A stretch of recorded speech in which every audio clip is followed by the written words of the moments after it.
ডিপজলকে বললো যে আপনি একটু এলান করে দিন নামাজের পরে। তা নামাজের পরে তারা ডিপজল এলান করতেছে এইভাবে, ইনশাআল্লাহ বাকি নামাজের পরে মসজিদেই মানে কিনের কথা হইব, ওই মুসল্লি তোরা হজরতে বউবি নাইলে কিন্তু ঠান্ডে মান্ডে গরজ করে দিল। মুসল্লিরা তো সব ভয় বসে গেছে, সব মনার যে লোক এলান করছে না বসলে তো সবই আছে। তো সবাই বসার পরে কালেমার পয়েন্টটা দেওয়া হলো মিশা সদরকে আলোচনা করার জন্য, যে আপনি একটু কালেমার পয়েন্ট নিয়ে আলোচনা করেন। মিশা সদর কালেমার পয়েন্ট আলোচনা করছি এইভাবে, আমরা দু চোখে যা কিছু দেখি আর না, সব আল্লাহ সৃষ্টি মাখলুক, মাখলুক কিছু করতে পারে না আল্লাহর হুকুম ছাড়া, আর আল্লাহ সব কিছু করতে পারে মাখলুক ছাড়া, ঠিক কিনা? যাই হোক, সেটা আমাদের কোনো বয়ান করে চলে গেল। এরপরে নামাজের বিষয়টা আবার ডিপজলকে দেওয়া হলো।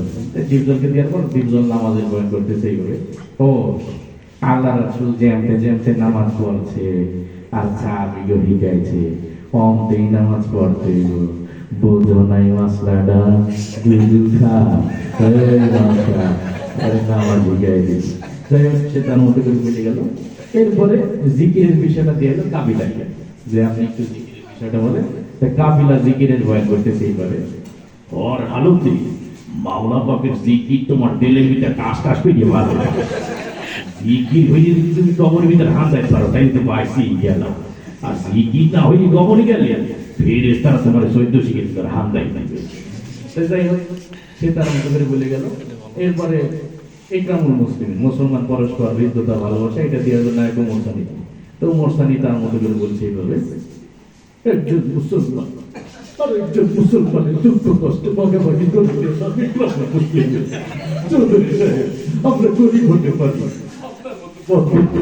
আমি কত মাসের বৃত্তিটা দিয়েছি। সেই যাই হোক, সে তার মধ্যে করে বলে গেল।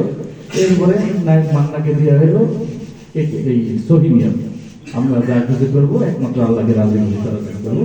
তো নায়ক মান্না তার মধ্যে করে বলছে এভাবে, আমরা যা কিছু করবো পৃথিবীর কোনো মানুষকে খুশি করার জন্য করবো না, একমাত্র আল্লাহ রাব্বুল আলামিনকে খুশি করার জন্য করবো, আল্লাহ রাব্বুল আলামিনকে খুশি করার জন্য করবো। তো যাই হোক, সে তার মধ্যে করে বলে।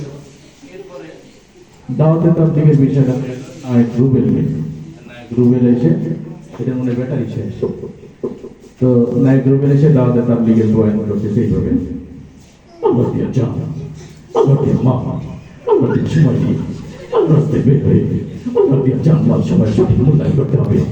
আর জেনে রাখিস, যদি আল্লাহ দিয়া জান, আল্লাহ দিয়া মা, আল্লাহ দিয়া সময় সঠিক করিস, তুই বিমান হয়ে মারা যাবে, বিমান হয়ে মারা যাবে। ধন্যবাদ সবাইকে।